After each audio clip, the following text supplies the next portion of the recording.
Hello. I think we got some people in here. So I'm going to wait until a little after 6 to get started so that everybody has time to get on. But this will also be recorded and on YouTube after. And then we also have our spring info meeting documents that I will share out in the chat now. I think sometimes everybody has access to the chat, and then sometimes we have issues with it. So if there's an issue, just let me know and I can send it on remind as well. Let's see. All right. Here's our Google Doc that the Booster Club has been working from on getting everything organized for the fall.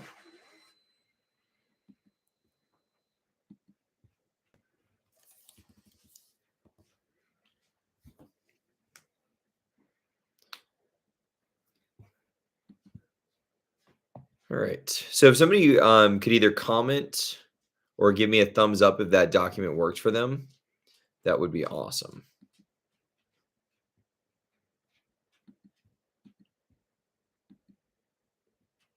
Sometimes I know it's a little delayed on the chat.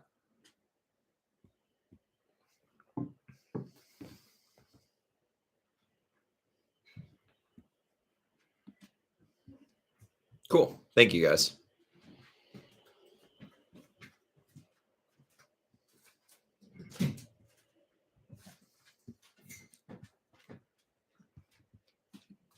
I know some of you have kids who are actually coming from track practice right now, so we'll see if they turn around fast enough. I don't think most of them will make it back. I had to leave a couple minutes early to make it.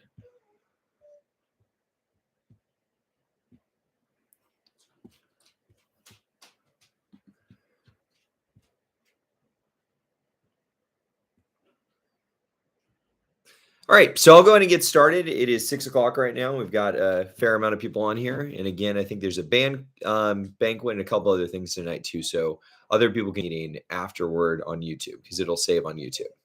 So I'm Coach Coulter. I have been with Cambridge Cross Country since 2014 was my first season. I came on as an assistant, and then I became head coach in 2015. So this will be my 9th season with the Bears. So very excited to get into another year. We've got a lot of new things coming up in this new year. We are graduating a ton of seniors this year. So a lot of cool opportunities for younger runners to find their place and new leaders to take over. We also will be moving to 5A for the first time since we moved to 6. I think in 2016 or 17, we moved to 6A, and then we're going to move down to 5A this year. So it'll be interesting to get a lot of new and different competition than what we've had in the past. So like I said, I'm Coach Coulter. I coach track and cross country. I do the 1600 and 3200 for track. Our assistant head coach, Ashley LeBlanc, she is actually the one who's finishing track practice right now. She is our 800 meter coach and does the 4x8 as well. And she does an excellent job at a bunch of different stuff like leading our yoga and working with all the runners. We also have Coach Mike Manos, Amy Muda, who are both teachers at Cambridge. Manos is next to me in social studies, and Coach Muda is in special ed. Both of them do an excellent job of fostering growth in our kids and working with them. And then we've had community coach Toriana Wilson since 2017, and Bob Coulter, who is a volunteer community coach, and that is my dad. So he's actually watching my son outside right now. Our booster club is led by Bob Pickerel, and you can see their email in that document. Bob is taking over for the first year for Stephanie DeBow and has done a great job of getting us set up for the spring and where we need to be. Chuck Ginn is our VP, and Julie Tyndall has just come on board as our new treasurer. So thank you, Julie. And Christy Spencer is our secretary. So all the meeting notes and communications you're getting from her. They do a great job behind the scenes of keeping everything humming and working in a way that our kids get to have awesome opportunities. So we're very thankful to have such a cohesive and great booster club working on all that stuff. It might be helpful if I share this document as I'm talking about it. Let's see if I can do that on YouTube. Sorry, it's been since last year that I don't think you can. So if you want to follow along in the spring meeting document as I go through everything, please do so because I'm not sure how to share on YouTube. I'm used to Teams with kids all the time. All right. So registration for cross country. Registration actually opens in July. That's where you can pay and join on our platform called Pickle Juice. It doesn't open until the new fiscal year for high school sports. So it'll be after that July 4th dead week that people can start signing up on there. But to participate, it's very important that everybody gets their medical information up on Dragonfly Max. To participate in anything preseason, you have to have a current physical on file. So we'll talk about in a little bit our start on May 17th. And to be able to do that, you have to have a current physical on Dragonfly. So even if it expired like at the end of April from track, it's got to be new for the summer for them.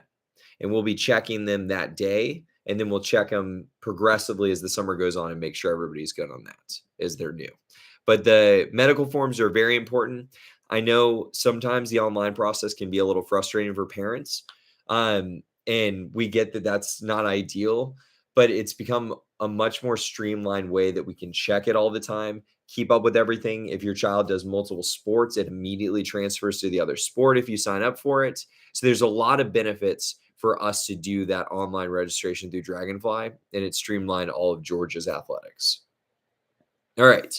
So as we get into that, all that info is there on how to do Dragonfly. You can read through that, but we need to make sure that the physical and then those other medical forms have to be updated before your kid can participate, or you can participate if you're a runner on here. Communication.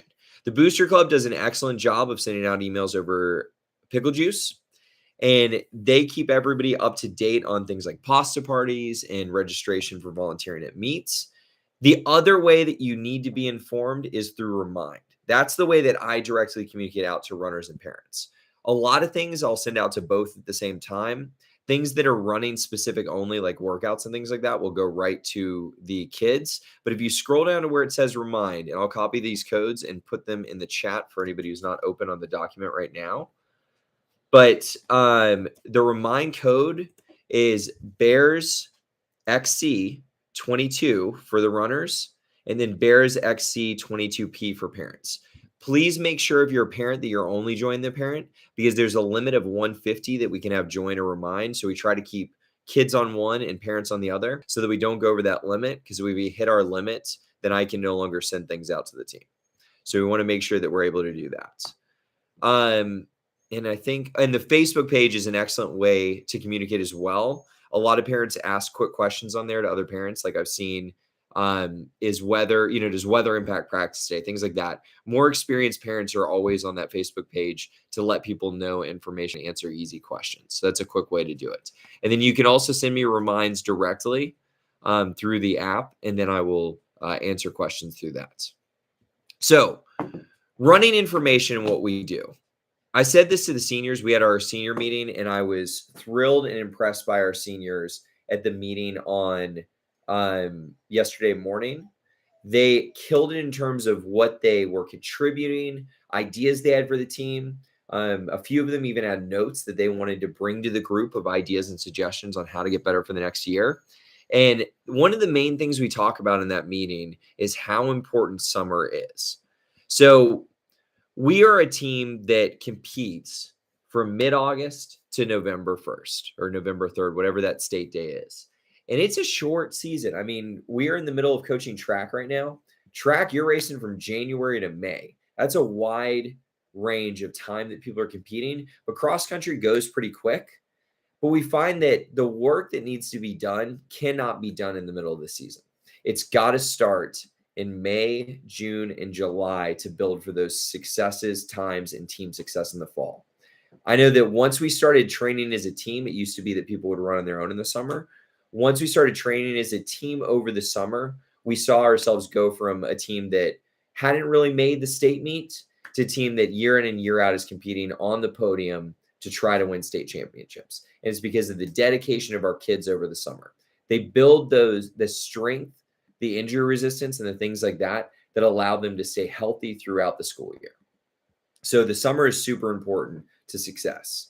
Our first 2 weeks of summer training will be a little bit lighter. That'll be Monday the 16th, and then the week that follows it. That first day is going to be our ice cream social. So if you want to put on your calendars, Our first day, Monday, May 16th, we're going to play a game. We haven't decided what the game will be yet. And then we'll do an ice cream social where we'll talk about the summer training and we'll go over the workout plan so runners feel comfortable and understand what the plan is. And then those first 2 weeks will be at the school. They'll be limited, but we will send them all out over Remind and everything will be communicated clearly. But then the real summer practices begin after our first dead week. And that is as we get into, I think, June 6th. Let me check my calendar. Yes. June 6th is our first day of summer practice. Starting then, we have practice 6 days a week. It is not mandatory, but it is highly encouraged. If people are trying to earn a letter, and we'll get into that in a minute, that's important. But the main is that we are working not only on the running, but the strength training and the injury prevention stuff at practice to get them ready for the full load of a cross-country season. So starting early and being involved is really great. And if you're not going to be there, just make sure that you communicate to either Coach LeBlanc or myself that you won't be there. We typically have 2 coaches at summer practice, sometimes 1, but we always have a coach there for those days. Coach LeBlanc and I do Monday practice at the high school at 8 a.m. Every practice is at 8 a.m. Tuesday is at Webbridge Park, where they have the amazing trail system that we used to run our region meet. And that has been Coach Muda and myself.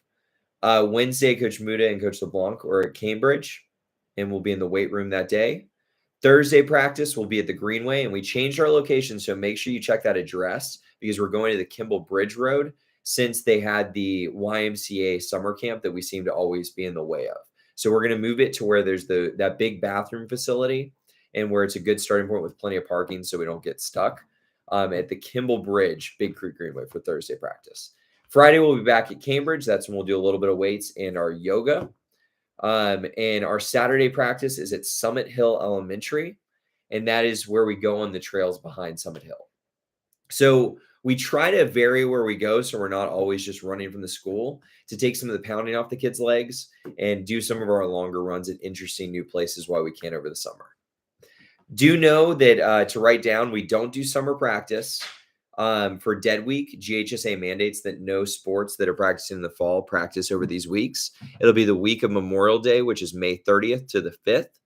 And then July 4th week, we're not allowed to have practice the 4th through the 10th. And then the week that we're at Brevard, which I'll talk about in a minute, which is the distance running camp, that is the 17th to the 23rd. And we won't have practice that week because our coaches and runners will be, a lot of them will be at that camp. So keeping up with our training is a huge step in runners understanding and maturing in their running. Them tracking how many miles they're running and what they're doing helps them to see if they have some sort of injury issue or if they're overtired or if they feel like they're not pushing themselves hard enough. It's a lot easier for them to be able to look and say, oh, well, this week I did 45 miles and 2 of those workouts were way too hard. I need to take it back down to where I was at 40. All of those kind of things help them to understand their training much better. And we've seen that the people who track it have a lot more success. So we've started implementing rewards for runners who track over the summer. You can do it 2 ways. You can join our club on Strava. It's Cambridge Cross Country Club. The link is in the document. Or you can keep up with your own spreadsheet, which I'll share out. You just delete what the team expected is, and you put in exactly what you did each day. Some people prefer that over Strava. Some love Strava. I use Strava every day for all of my training, and I think it's a great way. But doing the spreadsheet, it's really whatever works for you. It needs to be one of those 2 to turn at the end of summer to earn the rewards. So at the end of the summer, runners who reach 300 miles in the gap that is all of summer training, so from the beginning of May through, I think we typically do the time trial. People who get 300 get a pair of dry fit cross-country socks. Sorry if you guys can hear my dog whining. He isn't thrilled that everyone is outside without him. All runners who reach 400 miles on Strava will get a dry fit hat. Have you ever seen the kids running around in them? It's the outline of a bear. It's like the silhouette of the bear. And we change the color of it every year so you know what year you earned it.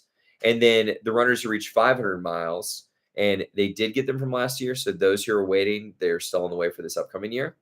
But the CXC tank top, it's a dry fit singlet that people can wear out at practice and in races and stuff that aren't like official. And it's a cool singlet that says how many miles you ran. So those are all the rewards for training in summer miles, but it's super important to get in early and do that. So that takes us to summer camp. Summer camp, we are week 3. We have the village for boys and girls again, which is awesome because that's a better dorm where we get to have like a more cohesive team environment. There's a girls' dorm and a guys' dorm across the field from each other. I'll stay with the boys, and Coach LeWonk will stay with the girls. So we are the chaperones in our dorm, which if you stay in the big dorms, it might not be your coach. And then if you want to sign up for that, I'm not sure how full they are now. They typically fill up pretty quickly. It is $650 for one team camp, but they provide food, housing, transportation to runs, and it's a really great opportunity for everyone to get closer. The thing that's so awesome about Brevard, because we've looked at different camps, I've seen different camps, talked to runners and coaches who've gone. Brevard is a very family organized environment. The people who've been doing it have been doing it since like the 80s. They were counselors at a camp that my dad actually went to in like 1976, and they took over and made it their own. And the thing that makes it really special is it's not the runs are grouped by ability, but the rest of the week is not. And so what that means is you do everything with your team. We do challenge courses, team building, all of the things that make a team and feel more like a family. Those things are accomplished and happen at running camp. So if that's something you want to be involved in, we typically don't encourage rising freshmen to go because it's a lot. The load of training is a lot. If you're brand new to the team, it's probably going to be too much. But if you're returning or you did track and you're coming to cross country, we highly recommend going to Brevard.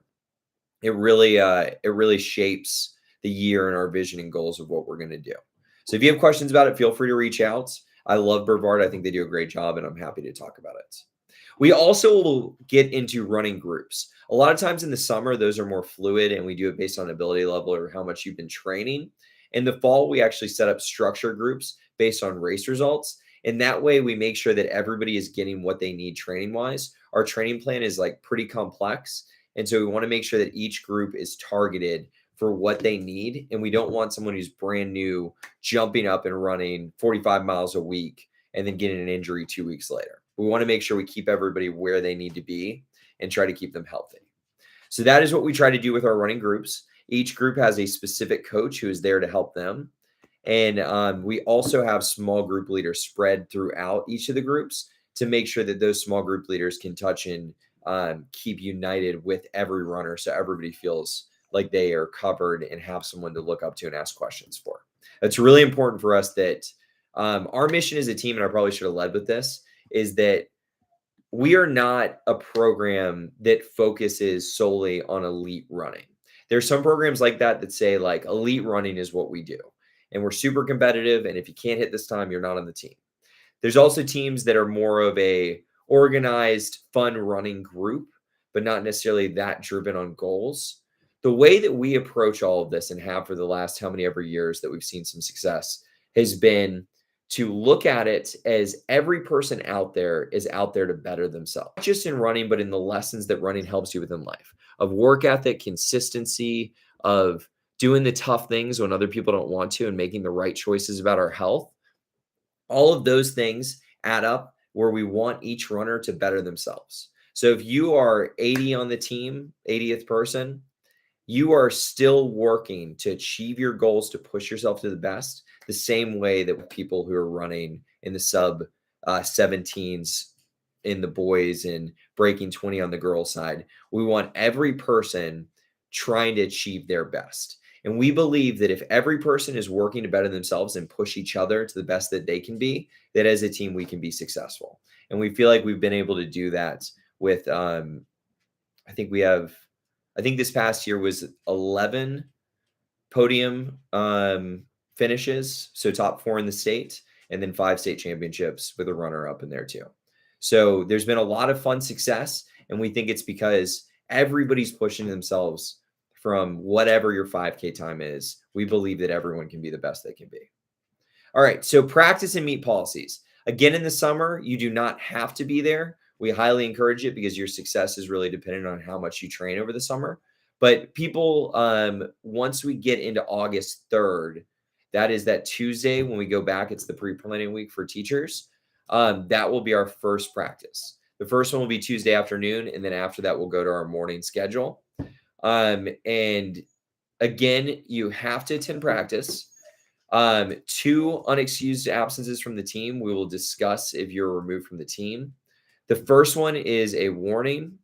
The second one, I think I have that wrong in there. The first one is a warning. The second is suspension from a meet, and then a third is where we talk about if you'll continue with the team.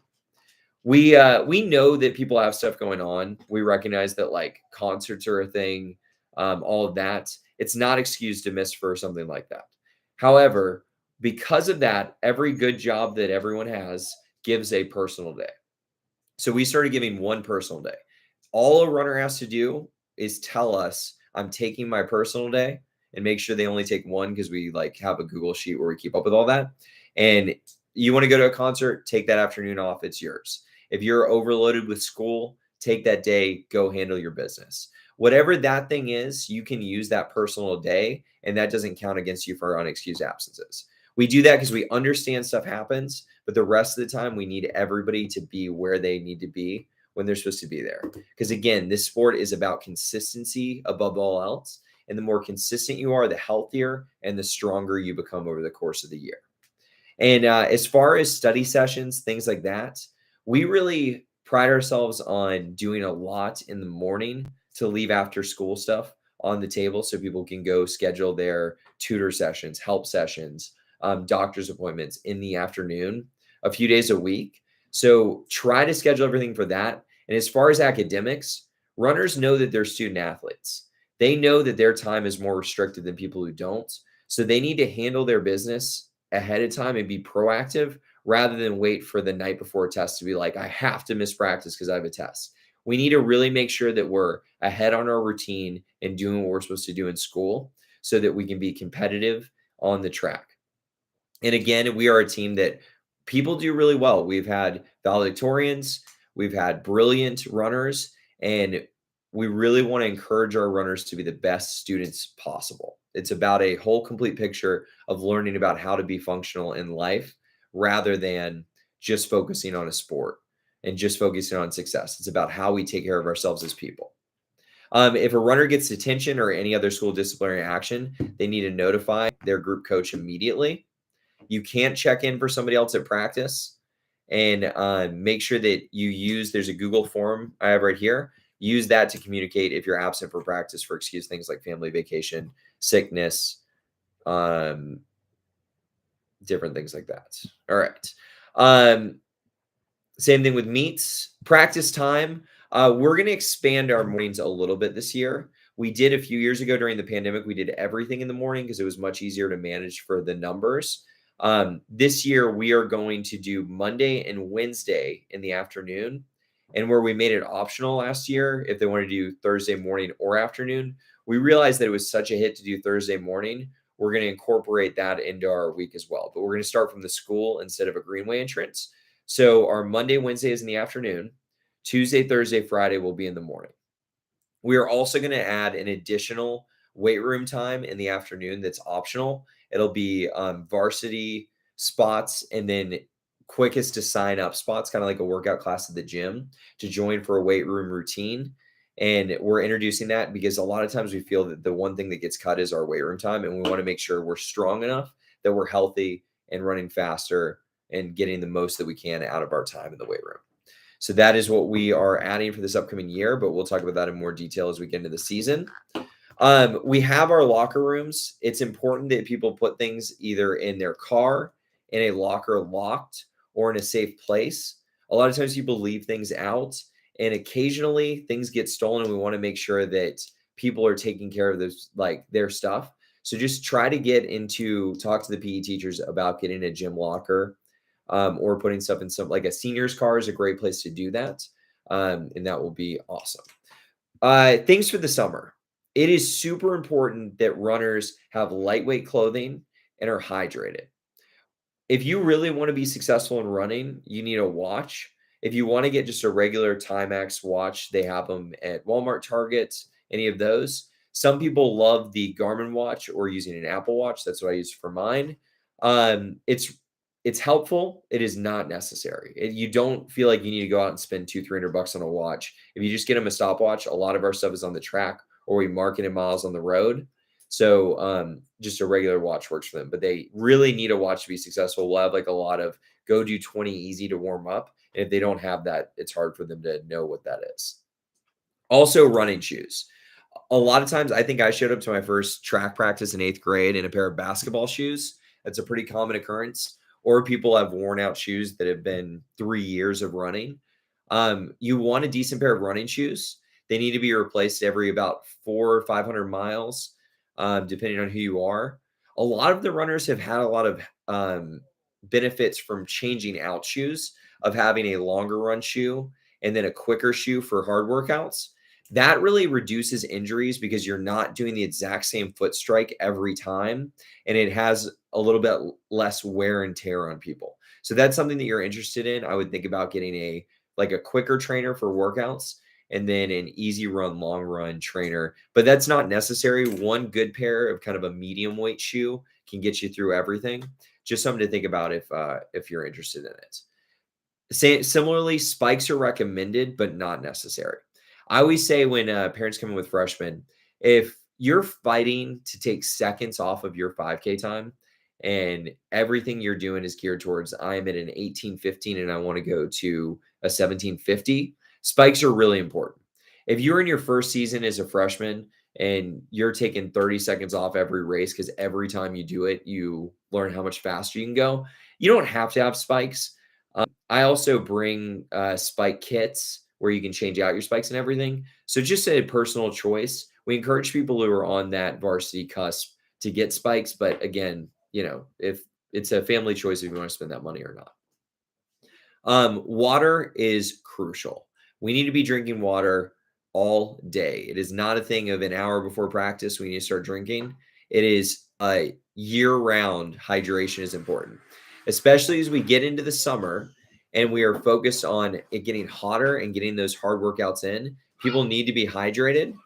Runners should be about half their weight in ounces to their weight. In the summer, you really need to be at your weight. So making the goal, like if you're 150 pounds, getting to 150 ounces a day. Also, please let us know about injuries immediately, because if runners go with injuries for a few days and we don't know about it, it's hard for us to structure a workout plan towards that. And so we really need to be informed about it and get people plugged in with our trainers. And as you get older, you learn what's an injury and what's a ding and nick. Hey, buddy, that's my 2-year-old. So runners who are older have the experience that they know what the difference is. A lot of new runners think every ache and pain is something that is an injury. I know from my experience of gearing back up, everything kind of feels achy. And it's about differentiating between what's an injury and what's just something that aches. And we can talk about that as a team, but just want to give a preview to it. The meet schedule is to be determined. We typically do our time trial that's first week of school, that's Saturday. And then we have a meet either that next weekend or the weekend after it. And we'll put that meet schedule up as we get closer to July. Typically by July 4th weekend, we have a really good idea of everything that we're going to do. It's similar year to year, but we change things out. But we almost always take Labor Day off. And then we never race the weekend before region or the state meet, unless region falls on that. I really think it's important that families be involved, not just because of volunteering, but because of the energy it brings to a program. I love seeing parents experience that joy of like when a runner really gets what they want and everyone is on board with it. We call ourselves the Sleuth because that's a family of bears. And we try really hard to not just say that in word, but to foster a environment of family where people are involved, where everybody knows each other, where people support and care for each other. That's why if you ever seen my parents who are carrying Bradley around right now, they're really involved too. My kids kids now are going to come to the meets. And we encourage parents to come out. If you want to do your long runs with us at the Greenway, we love it. The Gents are always out there and we do our Thursday morning long runs. And it's awesome to see parents out there cheering on our kids and getting their workouts in too. So You're always encouraged to join when we go out on the road. Volunteering jobs, there's a ton of stuff that we have great volunteers for. I love the parents who take great photos at the meets. I always download them and ask them if I can use them on social media later. We need people to do that. Meat hospitality, pasta parties, volunteering at time trial, all of those things are done by great parents who volunteer year to year. So as we graduate a massive class of seniors, if you want to get plugged in, we encourage you to look at that list, see what appeals to you and what plays to your strengths. And if you could come help us out, we would love it. And then finally, something a lot of kids have questions about. It feels like when kids are asking about their grades on an exam rather than how they have learned the material is the lettering system. The lettering system we simplified down 2 years ago. If you want to earn a varsity letter for Cambridge cross country, you can do one of the following things. If you compete on the varsity team for 2 races, you automatically earn a letter. If you hit the qualifying times for a girl of breaking a 21:30 or a boy breaking 18, that earns you a varsity letter. If you're a senior who has run all 4 years of high school at Cambridge on cross country, you earn a letter automatically. And then the other way, because we want to reward work and consistency, not just times and success. If you have perfect attendance for all in-person practices and season practices in summer, that will get you it. If you are doing your personal day, that doesn't count against it, but an unexcused absence absolutely counts against it. And then if you're traveling in the summer, if you've notified the coaches and you log that run on Strava or meticulously on your spreadsheet, that counts as well. But if you're just home and you didn't come to practice because you didn't come to practice, that doesn't count for that. Any additional letter awards are awarded per coach's discretion. And so we sometimes evaluate and make choices on that. So I want to open up to you guys. I went through a lot of stuff, but before I do a closing, if you want to put questions in the chat, I'd be happy to answer them. I'm trying to think if there's anything else that I think is important that I missed. Over the summer, we'll do a pancake breakfast at one of our kickoff runs where parents come out and make pancakes for the kids. We will also do an outing like whitewater rafting we typically do every year. And that's a fun way for everybody to get out of just the running environment and go do something. I know our seniors are really excited to plan some new activities that they will lead and invite all the runners to. And then my wife and I love to host a breakfast. We do a mountain run out by the mountain near our house. And then everybody can come back here and have breakfast. We typically do that around the July 4th dead week. So those are all activities we have this summer. Once we get back in August, we'll do a team building mountain run, which parents are encouraged to join as well. And that is where we take some of the atmosphere and the culture building that we do at camp and we bring that back to the team. We did Stone Mountain last year. We've done Kennesaw in the past. And so it's cool for everybody to have that kind of accomplishment to run up a mountain together. And then we do a team talk up there. So that is all of our team building stuff. I'm not seeing any questions in the chat right now. I don't know if it's just delayed or how it's going, but if you have questions, feel free to put them there. I like to close out with this is a phenomenal job. The coaches and I have a blast with these kids. I've always said to parents that the cross-country kids are some of the best that I've ever gotten to know. I know the culture is always pretty consistent from team to team of the kids in high school that I ran with are really similar to the kids that I get to coach now. And they're committed, they're dedicated, and it is so impressive that before 18, these kids are able to do the things that they do. We love them. We love getting to coach them. And it's just going to be a great experience this season as we transition to 5A and see all these new leaders step up and take their way to go. So thank you so much for taking the time. If you have questions for me, feel free to send them on the remind. Here we go. The CXC training plan will be available.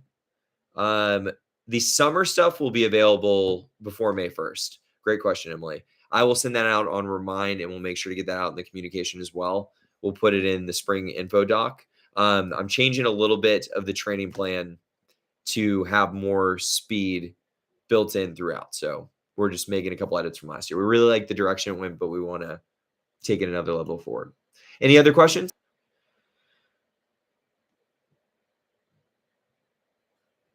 All right. Thank you guys for listening to me talk for way too long. It's been 35 minutes, but hope to see everybody out on May 16th when we do our ice cream social and play a game. Have a good one.